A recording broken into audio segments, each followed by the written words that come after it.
Alors, à travers ce tuto, on va voir comment est-ce qu'on peut valider ou non une loi en s'appuyant sur la loi de Boyle-Mariotte.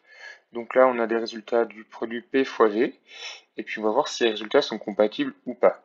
D'accord?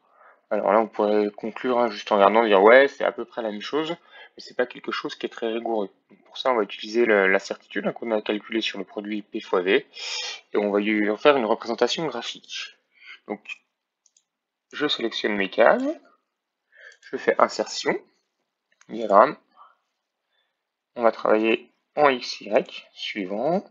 On vérifie bien qu'on a des données qui sont en ligne. Voilà, suivant.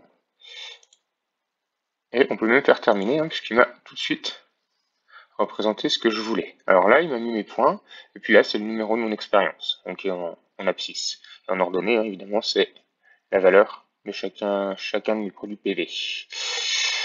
Il va falloir faire apparaître les barres d'erreur. Donc on clique pour mettre les points en surveillance, pardon. On va mettre insérer des barres d'erreur Y. Ok. Hop, on choisit un peu la couleur, on peut les mettre en rouge par exemple, et un peu plus épaisse, voilà. Ok. Et puis, ce qu'on veut, nous, c'est une plage de cellules. Donc on va lui dire que la valeur identique en positif ou en négatif, c'est la même, d'accord? Puisqu'ici on est bien à plus ou moins 0,02 par exemple pour ce cas-là. Et je sélectionne la plage ici. Hop. Ok. J'ai donc mon diagramme qui est ici avec mes barres d'incertitude. Ce qu'on peut faire, c'est qu'on voit qu'ici l'axe des Y qui m'a mis, il est beaucoup trop étalé. On va travailler par exemple entre 0,35 et 0,50. Donc clic droit, formater l'axe. On va pouvoir choisir nous-mêmes le minimum et le maximum. Donc on a dit entre 0,035 et 0,05. Ok, voilà. Et vous avez une belle représentation graphique de toutes nos valeurs. Alors, ici j'ai fait exprès de me passer dans un cas en fait où c'est pas compatible. Comment est-ce qu'on peut voir que nos valeurs sont pas compatibles?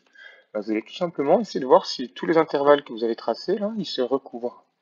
Et pour ça, vous pouvez faire insertion, hop, forme, rectangle, et puis il faut faire passer un rectangle ici.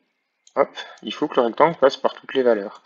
Et on voit qu'on n'arrive pas à faire passer le rectangle par toutes les valeurs. Donc là, on est dans le cas d'un résultat où, effectivement, les valeurs ne sont pas compatibles. Donc là, on peut dire que la loi de Boyle-Mariotte, dans ce cas-là, elle n'est pas vérifiée. D'accord? Il faudrait peut-être voir si on ne s'est pas trompé en faisant la mesure numéro 3. On va faire la mesure, et puis si ça ne s'améliore pas, peut-être que voilà, la loi ne fonctionne pas. Et en fait, si on refait la mesure, on se rend compte qu'ici, c'est plutôt en 42. Hop, j'ai mis un 0 de trop. Pardon.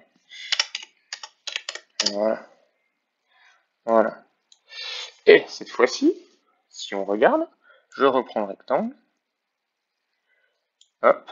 Et bien, ce qu'on peut faire pour bien voir ce qui se passe, c'est sur le remplissage, je vais lui demander de mettre un peu de transparence. Voilà. Ok. Hop. Hop. Voilà, je passe ici. Hop. Voilà, vous avez vu, j'arrive à faire passer un rectangle là sur toutes mes valeurs. Ça veut dire que tous les intervalles, ils se recouvrent.